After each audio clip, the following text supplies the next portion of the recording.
Papa mummy के लिए best gift कारवा मिनी। तेरे सदके बलम न करे।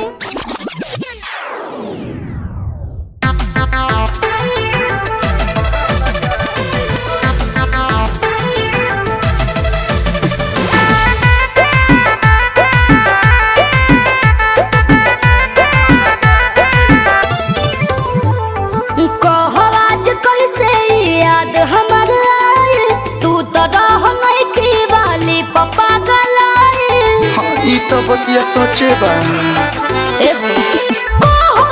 कैसे याद हमर आई नया वाली तोहके गाते पराई। तो सुना बोला दर्द दिल के बढ़ा के गई होरा से ऐसन चुहा के गई। आइल कोचिंग में वो कुछ दिन खातिर गर्दा उड़ा के गई। बताओ ओकरा चौकर में है जे भी पड़ल सबके चूना लगा के गइल।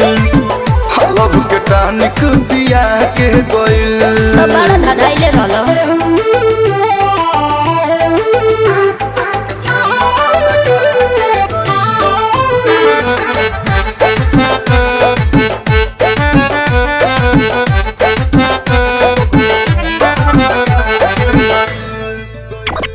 लव वाला सीन में हुआ था क्या?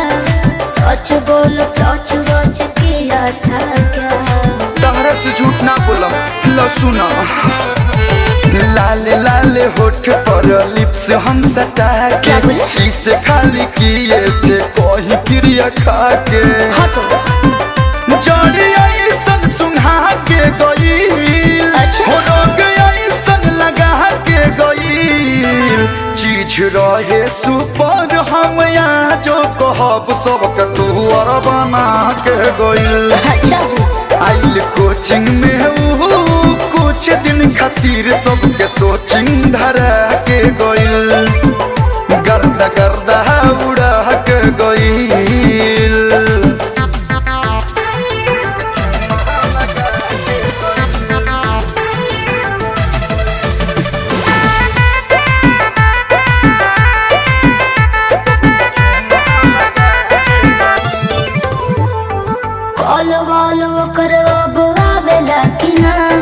याद कहलो कर सतावेला कि ना।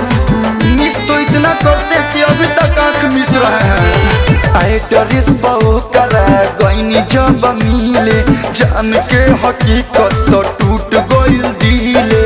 झूठ बोल रहे हो तुम। मूर्ख ऐसन बना के गइल नाच ऐसन नचा के गइल।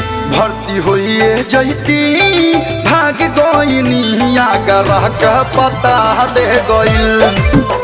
आइल कोचिंग में वो कुछ दिन खातिर गर्दा उड़ा के गइल। होलब के टानिक बिया के गइल। हाँ तो तारा के माना कर रही ना। सबसे अच्छी तुम ही हो old is gold. I love you. अरे पूरा इंडिया हिली बाबू, खाली तू देखत जा।